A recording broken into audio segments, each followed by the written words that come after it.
वर्णन स्कंद पुराण के अंतर्गत किया गया।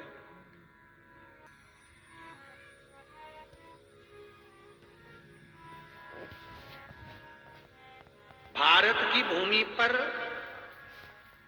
4 धाम हैं, और 4 धाम में से 3 धाम में चावल जाता है महाराज। बस चावल के साथ में एक एक वस्तु चेंज हो जाती है। बद्रीनाथ में चावल जाता है, बद्री विशाल में भगवान को जो भोग लगता है वो केसरिया भात का लगता है महाराज। आप जब कभी बद्रीनाथ दर्शन करने जाएं तो बद्रीनाथ में 2 चीजें जरूर लेकर जाएं। एक श्वेत पोटली, सफेद पोटली में चावल, और दूसरी घर से जाएं तो थोड़ी सी 7 मुट्ठी चने की दाल। बद्री विशाल में 2 चीजें जा रही है। चावल तो 4 धाम में से 3 धाम में चावल जाता है। तो पहला बद्री विशाल में अगर आप कुछ लेकर जा रहे हैं तो अपने घर से भगवान के लिए अगर कुछ लेकर जा रहे हैं तो तंदूर लेकर जाएं, चावल, साथ में चने की दाल। दूसरा द्वारका, द्वारका में भी द्वारका और भेंट द्वारका। द्वारकापुरी में जब चावल लेकर जाएं तो द्वारकापुरी में चावल के साथ में महाराज मुद्रा जाती है। मुद्रा मतलब कोई भी एक सिक्का डाल लो, रुपया 1 डाल लो, 2 रुपया डाल लो, पर नोट नहीं डलेगा, केवल कॉइन, सिक्का।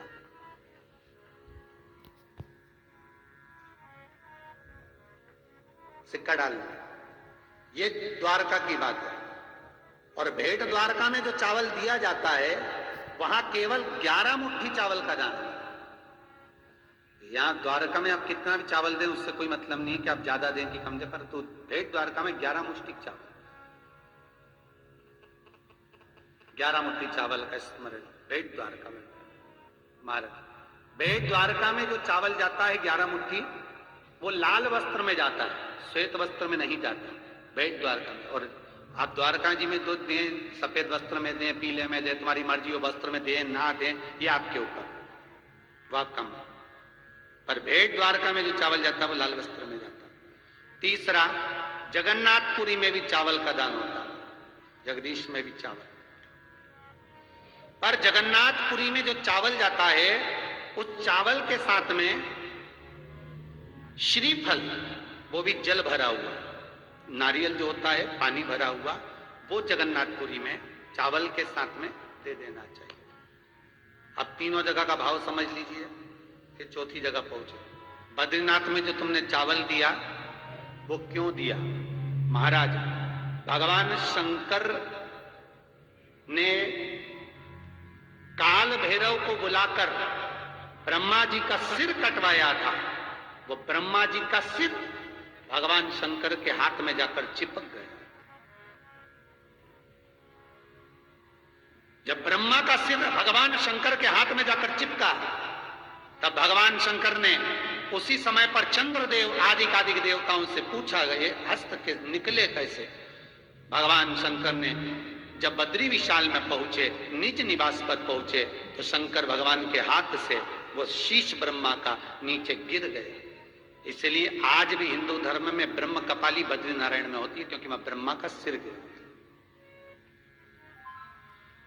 भगवान शंकर ने उसी समय पर ब्रह्मा जी को वर प्रदान करा, हे ब्रह्मदेव, आपका शीश इस बद्रीश में गिरा है, यहां पर ब्रह्म कपाली का भाव रहेगा। कोई अपने पूर्वजों के लिए 7 पीढ़ी, 11 पीढ़ी, 21 पीढ़ी में भी अगर यहां ब्रह्म कपाली नहीं कर गया, अगर एक अक्षत का दाना भी, चावल का एक दाना भी अगर बद्रीश के मंदिर में पहुंचेगा, अलकनंदा को पार कर कोई बद्रीश को जाएगा। इसलिए आज भी बद्रीनारायण अलकनंदा के पार। बनाने को बद्रीनाथ का मंदिर इधर हो जाता, पर अलकनंदा के पार क्यों?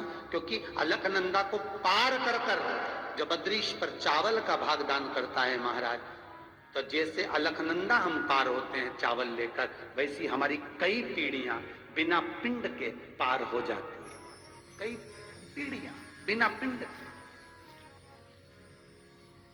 बद्रीश का भाव, द्वारकाधीश का भाव, शास्त्र वर्णन करता है चावल का जो भाव का गया, और बद्रीनाथ में जो अपन ने चने की दाल चढ़ाई है वो शंकर के भाव से चढ़ाई, क्योंकि ये बद्रीनाथ की जो भूमि है ये शिव की भूमि है।